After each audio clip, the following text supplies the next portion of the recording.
Hello students, welcome to Magnet Brains. My name is Muskan and I am your social science educator.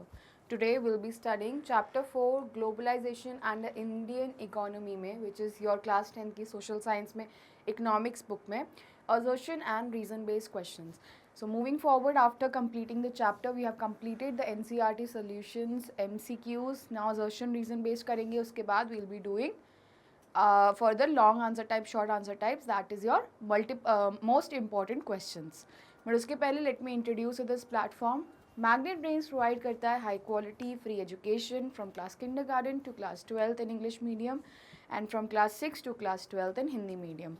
उसके CBSE board के अलावा specially हम 5 other states board को भी cover करते हैं, which are Rajasthan, UP, MP, Bihar and Delhi board.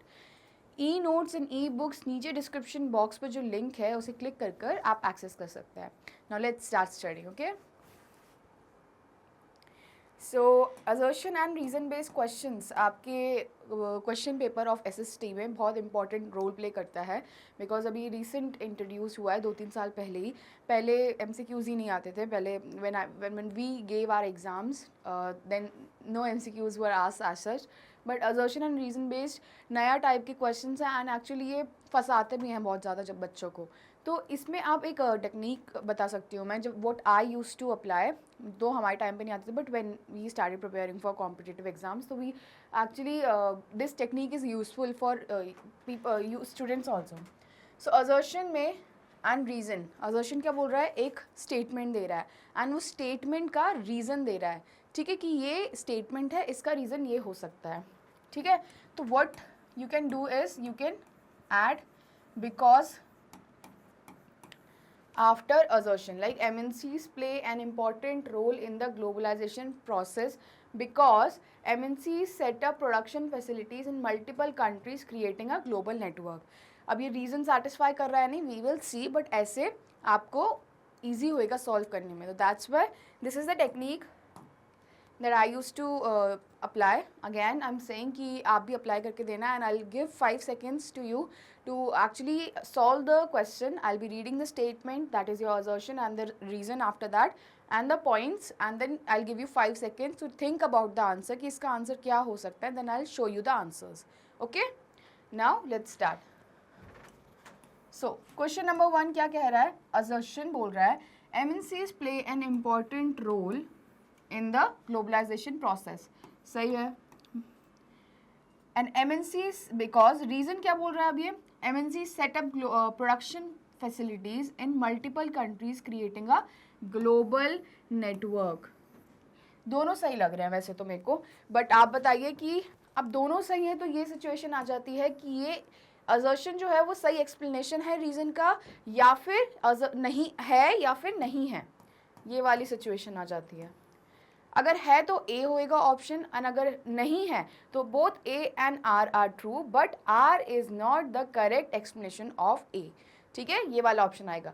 And अगर दोनों में से कुछ भी कोई गलत होता है तो ये वाला option will choose. Now think about the answer. What can be the answer of this question? You have 5 seconds. Now let's सी.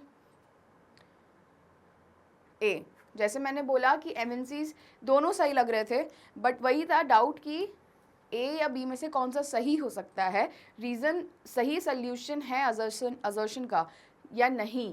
तो obviously MNCs play an important role in the globalization process because MNCs set up production facilities in multiple countries creating a global network. Multiple हो गया keyword and global network हो गया another keyword. Why? Because globalization का meaning क्या बताया था मैंने एक शब्द में, interconnectedness, right. So interconnectedness means जो इंटरकनेक्शन होता है ना between countries, so this is developed by MNCs, क्योंकि MNCs एक कंट्री की होगी ब्रांड एंड वो बहुत सारी कंट्रीज़ में अपने plans, manufacturing activities, call centre activities deploy करेगी.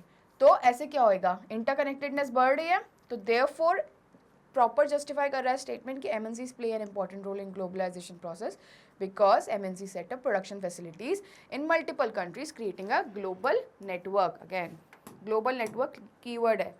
Moving to next question. Assertion बोल रहा है foreign trade leads to increased competition in the domestic market. Why? देखते हैं. Because foreign goods become available to domestic consumers at cheaper prices. So whether assertion सही है, मेरे को तो सही लग रहा है. ठीक है. रीज़न क्या है? फॉरेन गुड्स बिकम अवेलेबल, जो बाहर के गुड्स हैं वो डोमेस्टिक कंज्यूमर्स जो होते हैं उनको अवेलेबल हो जाते हैं डोमेस्टिक कंज्यूमर्स को एट चीपर प्राइसेस. ये भी बात सही लग रही है. तो ये दोनों तो एलिमिनेट हो जाएंगे. Now you have 5 seconds to choose between A and B. Okay, now let's see क्या आंसर है. ए. ऑब्वियसली दोनों सही हैं बिकॉज फॉरेन ट्रेड क्या करता है? एक्सपोर्ट एंड इम्पोर्ट बढ़ाता है between two countries. And export and import जब बिटवीन टू कंट्रीज बढ़ेगा सो प्रोडक्ट्स एक्सचेंज होंगे एंड यहाँ के प्रोडक्ट्स यहाँ इस वाले मार्केट में अवेलेबल हो जाएंगे ए वाले मार्केट में, एंड यहाँ ए के प्रोडक्ट्स बी वाले मार्केट में. तो अगर एक टूथपेस्ट, मान लीजिए अपन टूथपेस्ट का एग्जाम्पल लेता है, तो बी वाली कंट्री सिर्फ 3 टूथपेस्ट बना रही है एंड ए कंट्री 5 टूथपेस्ट बना रही है, जिसमें से वो 3 एक्सपोर्ट कर रही है. सो 3 + 3 कितना हो गया? 6. So 6 toothpaste will be available in B country, जिसमें से 3 डोमेस्टिक टूथपेस्ट होंगे एंड 3 जो है इम्पोर्टेड टूथपेस्ट होंगे फ्रॉम ए कंट्री. तो अब क्या कर दिया इसने? एक तो बी जो डोमेस्टिक टूथपेस्ट बना रही है वो कंट्री, वो अपने प्राइस गिराएगी बिकॉज जब वो ऑब्वियसली एक्सपोर्ट कर रही है आइटम, तो it will try to compete with the prices of toothpaste in B country, right? So second, now this 3 toothpaste will have competitive price with the country B, so available to domestic consumers at cheaper prices. ये भी option सही है, cheaper prices में ही available करवाएंगे, that's why वो work कर पाएगा. So your option A is correct, which says both A and R are true, and R is the correct explanation of A. Now moving to third question. Globalization benefits only the large producers in the Indian economy. ठीक है, आपका assertion ये बोल रहा है कि globalisation जो है वो सिर्फ और सिर्फ large producers in the Indian economy को हेल्प करता है. बट उसका रीज़न क्या बोल रहा है? Small producers face stiff competition from MNCs often leading to losses. ये बात तो सही है कि स्मॉल प्रोड्यूसर्स जो हैं वो स्टिफ कंपटीशन फेस करते हैं, बट ग्लोबलाइजेशन क्या है? एक बड़ा फिनोमेना है और वो benefit only the large producers को नहीं कर सकता. सो ये एक्सट्रीम स्टेटमेंट हो गया. मैंने आपको पहले ही बताया कि एक्सट्रीम स्टेटमेंट्स जहाँ पे ओनली मेंशन्ड है उसको क्रॉस चेक करके हमेशा याद करके पढ़े. And only statement most of the time गलत होते हैं बिकॉज बहुत कुछ भी एक फिनोमेना है, कुछ भी एक आइडियोलॉजी है, उसके मल्टीपल प्रोज होते हैं, मल्टीपल कॉन्स होते हैं. तो you need to keep in mind that globalization जो है वो बेनिफिट करता है only the large producers in the Indian economy. Should be a wrong statement because सिर्फ और सिर्फ लार्ज प्रोड्यूसर्स को तो नहीं हेल्प करता है, बेनिफिट करता है, कंज्यूमर्स को भी हेल्प करता है, इंडियन इकोनॉमी को भी बढ़ने में हेल्प करता है. तो बहुत चीज़ें रहती हैं, सर्कमस्टांसेस रहते हैं which revolve around these things. So correct answer is A is false but R is true because only large producers को तो हेल्प नहीं मिलेगी इंडियन इकोनॉमी में, but consumers and all multiple organs रहते हैं. Again moving to question number 4. Assertion क्या बोल रहा है? Liberalization of trade in India started in the 1990s. The Indian government, reason उसका बोल रहा है because the Indian government wanted to protect local industries from foreign competition. ऐसे क्यों बोल रहा है कि liberalization of trade in India started in the 1990s? मैंने जब आपका ये चैप्टर पढ़ाया था तब मैंने आपको बताया था कि 1947 में जब इंडिया को इंडिपेंडेंस मिली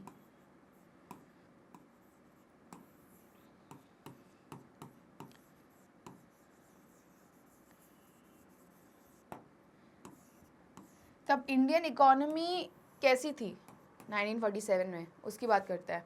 तो 1947 में जब इंडिया को इंडिपेंडेंस मिली तब Indian economy was suffering and उसके actually it was ruined by Britishers because Britishers ने इंडिया को क्या किस चीज़ में बदल दिया था, एक एक्सपोर्टर ऑफ रॉ मटेरियल में, एंड सिंस इंग्लैंड में इंडस्ट्रियल रेवोल्यूशन हो रहा था, so importer of finished goods. इसका मतलब क्या है कि इंडिया से raw material were exported and industrial revolution England में होने के बाद, वो कपड़े बनने के बाद फिनिश गुड्स जो होता है तो वो इंपोर्ट कर रहे थे इंडिया, क्योंकि इंडिया में मार्केट बहुत अच्छा डेवलप हो गया था। तो कंज्यूमर्स जो थे वो फिनिश गुड्स कहाँ के पहन रहे थे, इंडस्ट्रियल इंग्लैंड के।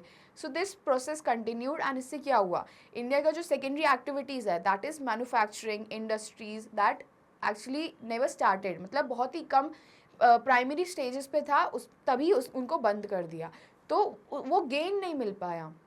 So that's why liberalization of trade in India started in 1990s. Why? Because इस पीरियड में गवर्नमेंट ऑफ इंडिया जो जितनी भी बनी, they wanted to protect Indian industries from foreign competition, क्योंकि फॉरेन जो मैन्युफैक्चरिंग एक्टिविटीज़ थी वो बहुत हाई स्केल पे डेवलप हो रही थी, मास प्रोडक्शन हो रहा था, मास कंजम्पशन हो रहा था। बस उसी समय इंडिया में इतना प्रोडक्शन भी नहीं हो रहा था, कंजम्पशन भी नहीं हो रहा था। सो अगर ये एमएनसीज इंडिया में इंट्रोड्यूस होती तो वो क्या करती, जो लोकल कंपनीज हैं उन्हें बंद करवा देती, ठीक है। So this is what it is telling about कि between this period government wanted to protect, Indian government wanted to protect local industries from foreign competition, therefore they introduce 1991 में LPG reforms. Okay, now answer A है, because both assertion and reason are true and R is the correct explanation of A. Okay, question number 5 move on करते हैं assertion पे, which state globalization has led to greater opportunities for consumers। ये बात तो सही लग रही है कि ग्लोबलाइजेशन ने जो है वो ग्रेटर अपॉर्चुनिटीज़ दिए कंज्यूमर्स के लिए। उसका रीज़न क्या बोल रहा है, consumers can now choose from a variety of foreign and domestic products at competitive prices. आप बताइए ये सही है या गलत है।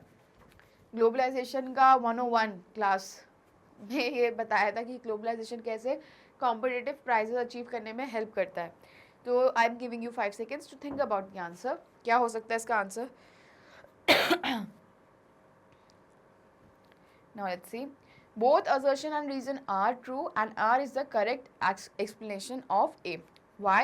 Because globalization जो है has led to greater opportunities for consumers. Consumers के लिए definitely एक greater opportunity मिली है, because अपन ने पहले वाले एग्जाम्पल में भी देखा कि अगर 3 टूथपेस्ट डोमेस्टिक कंट्री में प्रोड्यूस हो रहे हैं, बी कंट्री में, एंड 3 जो हैं वो इम्पोर्ट हो रहे हैं ए कंट्री से, सो कितनी वैरायटी ऑफ टूथपेस्ट हो गई है, 6 वैरायटी ऑफ टूथपेस्ट, ठीक है। सो क्या है, कंज्यूमर्स को कितने चॉइसेस हैं, 6 में चॉइसेस मिलेगी एज कम्पेयर टू पहले जहाँ 3 में चॉइसेस मिल रही थी। सो कंज्यूमर्स के लिए तो डेफिनेटली बहुत ही ग्रेटर अपॉर्चुनिटीज़ में है। बट कंज्यूम एंड क्यों है, because choose from a variety of foreign and domestic. अब देखो, जो अब ए कंट्री जो है एक्सपोर्ट करी अपना आइटम एंड बी कंट्री जो है वो इम्पोर्ट करी है ए कंट्री से, अगर इसका सस्टेन करना है कॉम्पिटिशन बी कंट्री में, तो उसको अपने प्राइजेस जो है इससे या तो कम रखने पड़ेंगे या फिर उसके लेवल पे रखने पड़ेंगे, ठीक है। तो ऐसे कॉम्पिटिटिव प्राइजेस डेवलप होंगे। तो देयरफॉर एक तो कंज्यूमर्स को बहुत सारी चॉइसेस के ऑप्शन है, प्लस जो प्राइजेस जो हैं वो कंपटीशन मार्केट में जाएंगे तो अप एंड डाउन होएगा, तो then a particular price will be fixed. Okay, now and this will help consumers to achieve a greater variety of products at competitive prices. So option A is correct. Both A and R are true and R is the correct explanation of A. Okay, moving to 6th question.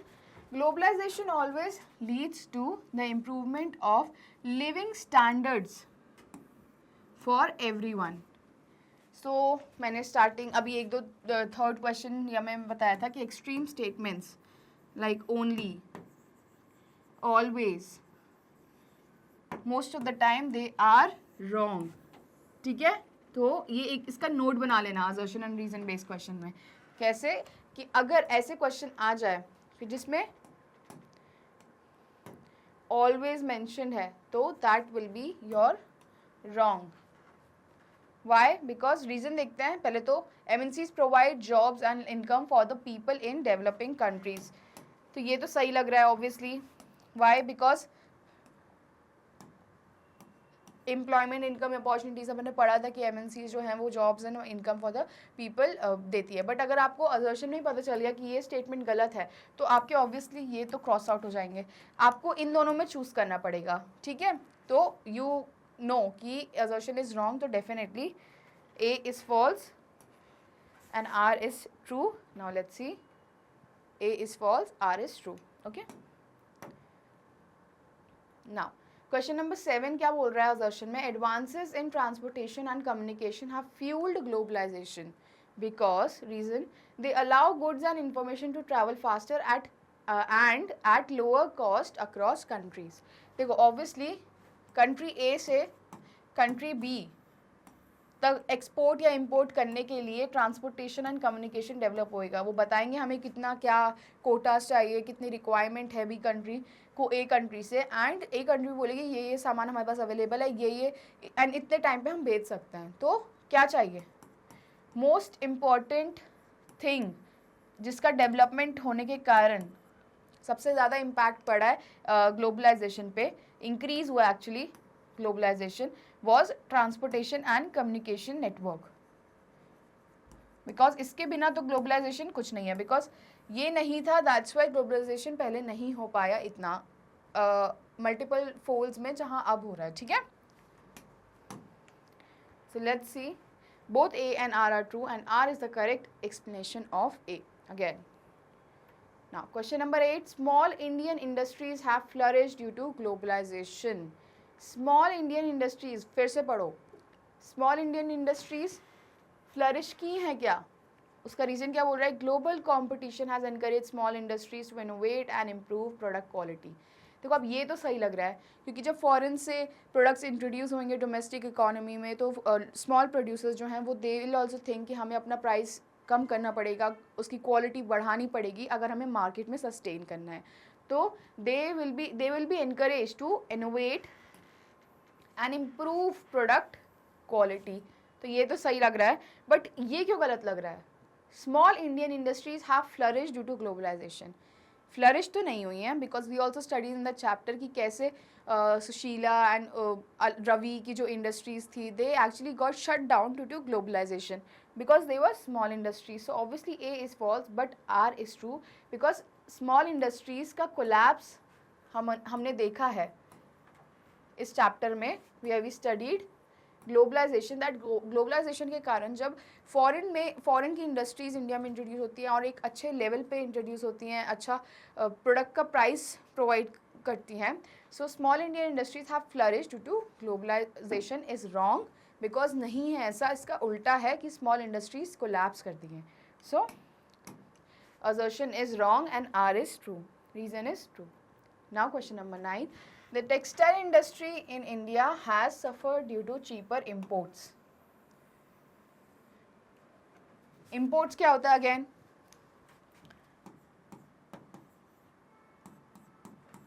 ये country A है, ये country B है. अगर country किसी country को सामान भेज रही है तो कंट्री A के लिए वो एक्सपोर्ट माना जाएगा, बट वही जगह कंट्री B के लिए वो इम्पोर्ट माना जाएगा. वाई? बिकॉज कंट्री B तो वो सामान किसी से मंगवा रही है ना, तो वो इम्पोर्ट कर रही है, बट कंट्री A क्या कर रहा है? वो अपना सामान भेज रहा है, तो वो एक्सपोर्ट हो रहा है. तो ये this is the difference between export and import. Since अगर बच्चों को कन्फ्यूजन हो जाता है, ये बहुत ही वैसा टर्म्स होते हैं. एंड इसका साइन इज एक्सपोर्ट का X एंड इम्पोर्ट का M. ओके, फॉर फ्यूचर में जो बच्चे कॉमर्स लेंगे आफ्टर 10th ऑब्वियसली, या फिर ह्यूमैनिटीज़ लेंगे, तो study these in detail in economics. Okay, so textile industry in India has suffer due to cheaper imports. Textile industry of India देख लेते हैं. चीपर इम्पोर्ट्स आ रहे हैं, मतलब कि बाहर की कंट्रीज़ जो है वो सामान भेज रही है इंडिया में, तो imports, those imports are coming क्यों, रीज़न क्या बोल रहा है, globalization has increase competition for Indian textile producers specially from China. ये तो बहुत सही है चीज़, because when I taught you the chapter I told you कि एंटी डंपिंग ड्यूटीज़ इंडिया लगाता है चाइना पे, बिकॉज चाइना क्या है, मास में प्रोडक्शन करता है एंड वो डंप कर देता है अपने जो भी गुड्स एंड आइटम्स रहते हैं वो इंडिया में एट चीपर प्राइजेस। अब डंपिंग क्यों, क्योंकि वो बहुत ही सस्ते होते हैं इतने कि लोकल जो प्रोड्यूसर्स है उनका सामान कोई खरीदता नहीं है एंड चाइनीज़ पे दे ऑल शिफ्ट। एंड ऐसे अगर करते तो चाइना की ऑब्वियसली एक्सपोर्ट बढ़ते, इम्पोर्ट इंडिया में बढ़ते हैं, चाइना के एक्सपोर्ट्स अपनी कंट्री में बढ़ते हैं इंडिया की तरफ। एंड ऐसे क्या होता है, डोमेस्टिक प्रोड्यूसर्स ऑब्वियसली फॉलो जाएंगे इंडिया के and it will harm national economy as well, because China को हम बूस्ट दे रहे हैं अपनी पैसे देकर, right. So this is true and both A and R are true and R is the correct explanation of A and I told you why.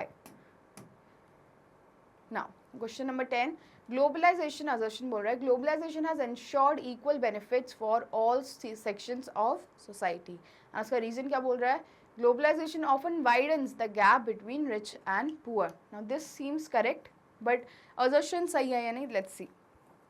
Obviously assertion is wrong, A is false but R is true. Why? Because globalization has not ensured equal benefits for all sections of society. Rich is getting richer and poor is getting poorer.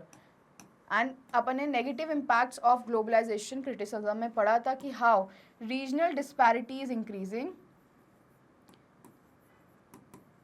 due to globalization. Regional disparity मतलब एक reason जो है, महाराष्ट्र का example लिया था, ये Maharashtra state मान लीजिए, तो जो वेस्टर्न महाराष्ट्र है जहाँ पे मुंबई, नासिक, पुणे डेवलप्ड है, आईटी हब है, फाइनेंशियल कैपिटल ऑफ इंडिया है, that is more developed as compare to eastern Maharashtra जहाँ पे विदर्भा रीजन है एंड जहाँ पे farmers suicide rate is very high and agriculture suffer करता है बिकॉज मानसून अच्छे से पहुँच नहीं पाता है. तो दिस इज़ वॉट, एक ही स्टेट में दो जगह इतनी रीजनल डाइवर्सिटी है that you can see reality में. एंड ये क्यों पॉसिबल हो पाया, बिकॉज ऑफ ग्लोबलाइजेशन, क्योंकि ग्लोबलाइजेशन जो है वो रिस्ट्रिक्टेड एरियाज को है प्रमोट करता है. And this therefore A is false but R is true. Now here we are, we completed 10 questions of assertion and reason based questions, and again next video we will be seeing multiple most important questions. But उसके पहले let me introduce you again to Magnet Brains. Magnet Brains जो है वो provide करता है high quality free education from class kindergarten to class 12th in English medium and from class 6th to class 12th in Hindi medium. Okay. English and Hindi medium since you know हम दोनों में provide करते हैं. CBSE board के अलावा we also cover Delhi board, Bihar board, UP board, MP board and Rajasthan board. Vedic maths crash course and spoken English के courses भी available हैं हमारी वेबसाइट पे, so you can visit it and see those courses. This is our website and this is our app जिसे आप अपने PCs and mobile से access कर सकते हैं. And this is our website magnetbrains.com, जिसे गूगल पे टाइप करके you can access this. Do like, share and subscribe our channel and these are the social media platforms, be it YouTube, Facebook, Instagram, Twitter and WhatsApp, where you can follow us. And e notes and e books नीचे दी गई description box पर जो link है उसे click कर आप access कर सकते हैं. So thank you for watching and keep learning.